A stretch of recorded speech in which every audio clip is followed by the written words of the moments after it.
Hero से भरा खेत। हाफिज अफ्रीका का एक किसान था। वह अपनी जिंदगी से खुश और संतुष्ट था। हाफिज खुश इसीलिए था कि वह संतुष्ट था, और वह संतुष्ट इसलिए था क्योंकि वह खुश था। एक दिन एक अक्लमंद आदमी उसके पास आया। उसने हाफिज को हीरो के महत्व और उससे जुड़ी ताकत के बारे में बताया। उसने हाफिज से कहा, अगर तुम्हारे पास अंगूठे जितना भी बड़ा हीरा हो तो तुम पूरा शहर खरीद सकते हो, और अगर तुम्हारे पास मुट्ठी जितना बड़ा हीरा हो तो तुम अपने लिए शायद पूरा देश ही खरीद लो।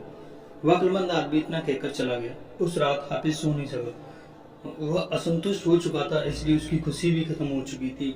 दूसरे दिन सुबह होते ही हाफिज ने अपने खेतों को बेचने और अपने परिवार की देखभाल का इंतजाम किया और हीरे खोजने के लिए रवाना हो गया। वह हीरों की खोज में पूरे अफ्रीका में भटकता रहा, पर उन्हें पा नहीं सका। उसने उन्हें यूरोप में भी ढूंढा, पर भी उन्हें वहां भी नहीं मिले। स्पेन पहुंचते पहुंचते वह मानसिक, शारीरिक और आर्थिक रूप से टूट चुका था। वह इतना मायूस हो चुका था कि उसने बार्सिलोना नामक एक नदी में कूदकर अपनी खुदकुशी कर ली। इधर जिस आदमी ने हाफिज के खेत खरीदे थे, वह उस दिन खेतों से होकर बहने वाले नाले में अपने ऊंटों को पानी पिला रहा था। तभी सुबह के वक्त उग रहे सूरज की किरण नाले की दूसरी ओर पड़े एक पत्थर पर पड़ी। वह इंद्रधनुष की तरह जगमगा उठा। यह सोचकर कि वह पत्थर उसकी बैठक में अच्छा दिखेगा, उसने उसे उठाकर अपनी बगल में रख दिया। उसी दिन दोपहर में हाफिज के हीरो के बारे में बताने वाला आदमी खेतों के पास नए मालिक के पास आया। उसने उस जगमगाते हुए पत्थर को देखकर पूछा, क्या हाफिज लौट आया?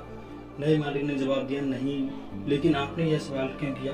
अक्लमंद आदमी ने जवाब दिया, क्योंकि यह हीरा है, मैं उन्हें देखते ही पहचान जाता हूँ। नए मालिक ने कहा, नहीं, यह तो एक महज पत्थर है। मैंने इसे नाले के पास उससे उठाया है, और आइए मैं दिखाता हूँ आपको। ऐसे बहुत सारे पत्थर पड़े हुए हैं।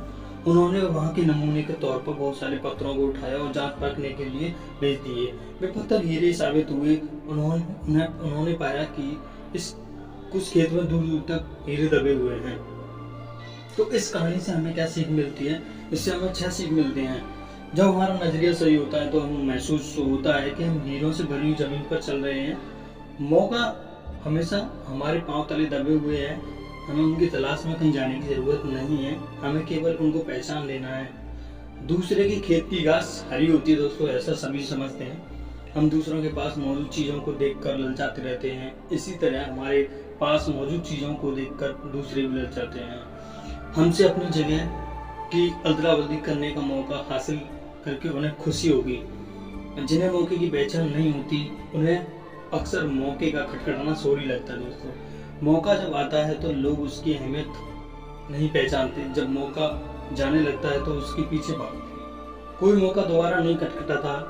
दूसरा मौका पहले वाले मौके से बेहतर या बदतर हो सकता है, पर ठीक पहले वाले मौके जैसा नहीं हो सकता। इसीलिए सही वक्त पर सही फैसला लेना बहुत ही जरूरी है। एंड गलत वक्त पर लिया गया फैसला भी गलत बन जाता है। तो दोस्तों, हम इससे यही सीख सकते हैं। Thank you.